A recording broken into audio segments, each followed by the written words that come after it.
This is our planet Earth around the Atlantic Ocean. In between the two lines, there's a lot of sun. In Africa, people have beautiful smile. They look happy. South Americans are dancing in the streets. Salsa, samba, tango de amor. Life is hot and colorful. Up north, it is either raining, snowing or freezing all year. The world is grey and most people are depressed. Northlings want to retire and go south to sit in the sun. So why the hell people from the sunny part want to go north? The answer is simple. Down south, the money symbols have one stripe. Up north, the money symbols have two stripes. This money surely must be better, 'cause two is more than one. Oh yes! Messages from people who went north tell extraordinary stories about money trees and gold coin shitting donkeys. If you succeed to enter, they feed you and put you into a hotel. If you work 1 single day, you are entitled to a minimum pension for the rest of your life. In fact, they are suffering even more from the cold and darkness, but they tell these lies for not losing face. So without hesitation, millions want to leave their country in a search for the promised land.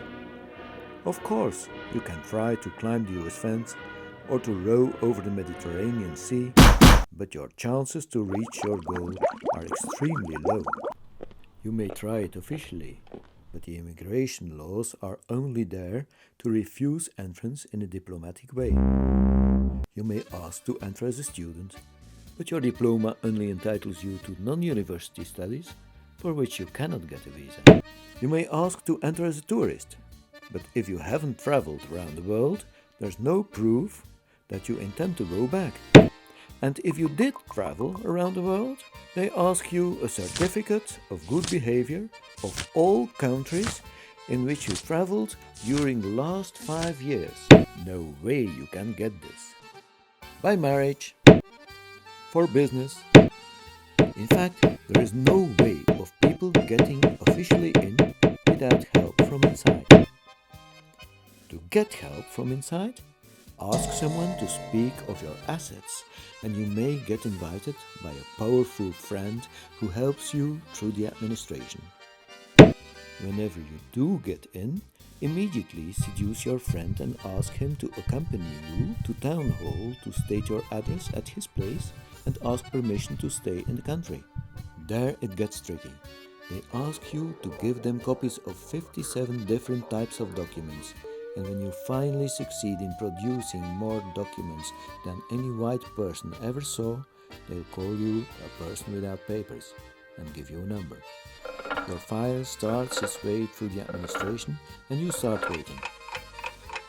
As each civil service has a noble minimum of 3% mentally disabled employees, no offense meant, and your file has to pass through 20 different services, the chance that the file doesn't get lost is about 50%. By the way, 3% is a minimum, there's no maximum. When a few years later you see that hundreds of lucky higher numbers have been treated and you still haven't got any answer, if you ask, they'll say, the Justice Department is still examining your file. Nobody will tell you that it means that your file is lost. Don't complain, pay another 200 euros, give a new copy of all documents, get a new number and start waiting again. Before getting the permission to stay, you'll obtain a diploma and a job and pay taxes and get married, and by giving birth over and over, you'll fill your husband's grey life with joy and plenty of colors. And one day, when you're old and grey, your residence permit.